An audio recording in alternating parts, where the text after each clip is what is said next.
जैन संतों की परंपरा में आत्माराम जी या विजयानंद सूर्य जी कौन थे, कब हुए, इतने सालों बाद भी जैन समाज उनको क्यों याद करता है, उनके ये दो नाम क्यों हैं, उनके जीवन से हम क्या क्या सीख सकते हैं। आइए जानते हैं आज 7 पॉइंट्स में। लेकिन सबसे पहले समझते हैं उनके जीवन की कुछ टाइमलाइंस। पूज्य गुरुदेव का जन्म ईयर 1838 में पंजाब के लहरा गांव में हुआ था। पूज्य गुरुदेव जन्म से जैन नहीं थे, वे कपूर क्षत्रिय परिवार से थे, लेकिन टीनेज तरुण अवस्था से उनका लालन पालन एक जैन परिवार के यहाँ हुआ और संतों के पास आने जाने से उनके अंदर दीक्षा के भाव उत्पन्न हुए। 16 साल की उम्र में उन्होंने स्थानकवासी परंपरा में दीक्षा ली और उनका नाम पड़ा मुनि आत्माराम। स्थानकवासी परंपरा यानी जैन धर्म की वो धारा जो मंदिर और मूर्ति को नहीं मानती थी।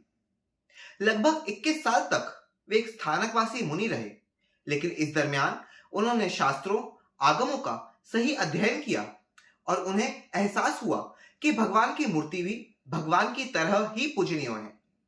शास्त्रों में मूर्ति प्रतिमा के अनेकानेक उदाहरण उनके समक्ष आए और जब उन्होंने तीर्थों की यात्रा स्वयं की तो उन्हें शास्त्रों की वे सभी बातें सटीक लगने लगी।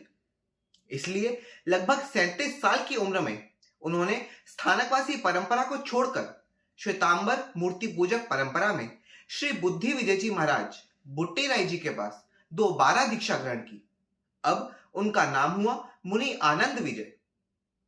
लगभग 10 सालों के बाद पालिताना तीर्थ गुजरात में 35-40 हजार लोगों की जनमेदनी के बीच उन्हें आचार्य पदवी से नवाजा गया और उनका नाम पड़ा आचार्य विजयानंद सूरी।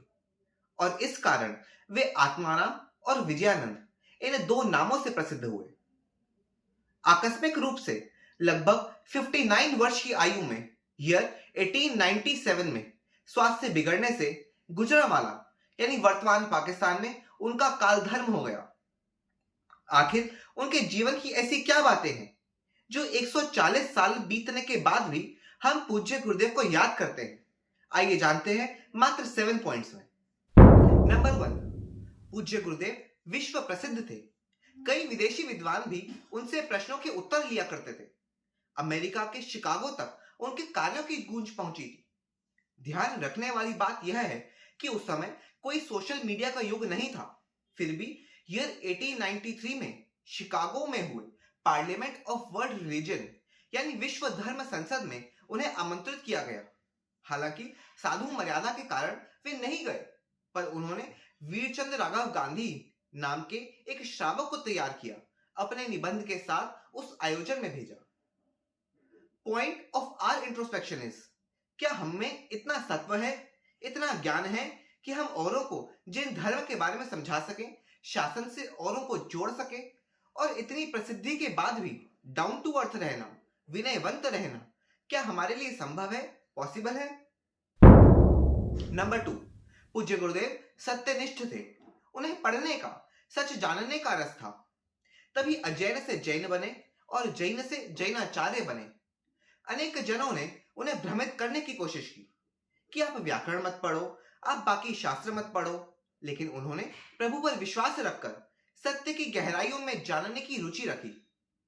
21 साल तक एक परंपरा में रहकर वहां पर प्रसिद्धि और प्रतिष्ठा पाने के बाद सच स्वीकारने का समय आया तो उन्होंने सरलता से, पूर्ण समर्पण से बुद्धि विजय जी को अपना गुरु बनाया। Point of our introspection is, क्या हम सही बातों को ही अपना मानते हैं या अपनी बातों को ही किसी भी तरह सही सिद्ध करने की कोशिश करते हैं? नंबर 3, पूज्य गुरुदेव ज्ञान को समर्पित थे, बुद्धि के बेताज बादशाह थे। एक दिन में 300 श्लोक तक वे याद कर लेते थे। जैन ही नहीं, वैदिक दर्शन, ईसाई यानी क्रिश्चियनिटी आदि अन्य धर्म दर्शनों का भी उन्होंने अध्ययन किया था। हम सभी को बोध देने के लिए उन्होंने कई पुस्तकें भी लिखी। Point of our introspection is, क्या हमें दिन के 5-10 मिनट भी धर्म की पुस्तक पढ़ने में या कोई प्रवचन सुनने में, पढ़ने में रुचि आती है? नंबर 4, पूज्य गुरुदेव परमात्मा भक्त थे। जब वे पहली बार गुजरात के पालिताना तीर्थ गए तो उनकी आंखें पानी से भीग गई। कि प्रभु तूने मुझे अपने से इतना दूर क्यों रखा। पंजाब के कई मंदिर गुरुदेव की प्रेरणा से बने। भगवान की भक्ति करते हुए उन्होंने 110 से अधिक स्तवन, 12 सज्जाएं, स्नात्र पूजा, 70 वेदी पूजा आदि 6 पूजाएं की रचना की। Point of our introspection is, क्या मंदिर में जाकर हम 10 मिनट भी भगवान को एकटक निगाहों से निहारते हैं? लिखना तो दूर, क्या हमें प्रभु भक्ति के 2-4 स्तवन या भजन भी याद हैं? नंबर 5, पूज्य गुरुदेव साहसी थे, निर्भीक थे। जिस समय कोई गूगल मैप नहीं होते थे, विहार सुलभ नहीं थे, ऐसे समय में पंजाब से गुजरात और गुजरात से पंजाब, पाकिस्तान आदि लंबे विहार उन्होंने पैदल किए। कितनी बार उन विहारों में उन्हें कष्ट दिए गए, आहार पानी नहीं दिया गया, रहने के लिए स्थानक आदि नहीं दिए गए, फिर भी गुरुदेव निडर रहे, कभी सत्य के साथ कॉम्प्रोमाइज नहीं किया। एक घटना तो ऐसी घटी जब एक गांव में लस्सी के बस एक कटोरे से 17 साधुओं को अपने पूरे दिन का गुजारा करना पड़ा। गुरुदेव ने यह सब किस लिए किया? हमारे लिए किया, ताकि हम तक सच्चा धर्म पहुंच सके। Point of our introspection is, क्या हमें भगवान के मार्ग के प्रति निडरता है, श्रद्धा है, या बस चमत्कार देखकर हम किसी भी देवी देवता को, किसी भी गुरु को भगवान के समान मान बैठते हैं? नंबर 6, पूज्य गुरुदेव कुशल उपदेशक थे। वे सुंदर प्रवचन करते थे जो श्रोताओं के दिल में उतरता था।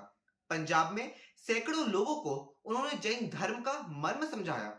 उनकी प्रतिबोध कुशलता से उस समय के कई नवाब, जैसे बीकानेर के नवाब, लीमड़ी के नवाब आदि कई राजा उनके पास आकर झुकते थे, समाधान लेते थे। कई मुसलमान भाई भी उनकी दिनचर्या देखकर, रूटीन देखकर उनके भक्त बने। Point of our introspection is, क्या हमारा आचरण जैन धर्म के प्रतिनिधि के रूप का है? क्या हमें देखकर किसी के दिल में धर्म के प्रति अहोभाव बढ़ता है या कम होता है? पॉइंट 7, पूज्य गुरुदेव संयम निष्ठ थे। बिना जरूरत की 1 रुपए की भी कोई वस्तु वे नहीं रखते थे। साधुता में जो शिथिल हो चुके थे, ऐसे उस समय के यतियों के सामने उन्होंने साधुता का एक आदर्श स्थापित किया। शुद्ध संयमी साधुओं के लिए पीली चादर का प्रचलन बढ़ाया। रात को करवट बदलते हुए भी किसी जीव की हिंसा न हो जाए, इसे सावधानी से करवट बदलते थे। Point of our introspection is, क्या हमें गृहस्थ या श्रावक के रूप में स्वयं के नियमों का बोध है? क्या हम अपने जीवन में प्रभुवीर के अहिंसा और संयम के सिद्धांतों का पालन करते हैं? पूज्य गुरुदेव एक आदर्श गुरु थे। तपागच्छ में 235 वर्षों से जो आचार्य परंपरा लुप्त थी, उनके निमित्त से उसकी पुनर्स्थापना हुई। उनके समय से पहले श्वेतांबर मूर्ति पूजक परंपरा में मात्र 25-30 साधु ही बचे हुए थे। यह उनका पुण्य था जो उनका शिष्य परिवार बढ़ा। आज लब्धि सूरी जी समुदाय, रामचंद्र सूरी जी समुदाय, भुवन भानु सूरी जी समुदाय, वल्लभ सूरी जी समुदाय आदि पूज्य गुरुदेव की ही शिष्य परंपरा है। पंजाबी में एक भजन है, गुरु आत्म ये बतला गए, सानू पुलियानु रस्ते पा गए। यानी हम तो भूले भटके थे, हमें सही राह बताने वाले तो गुरुदेव ही एक अवतार के रूप में जन्म हुए थे।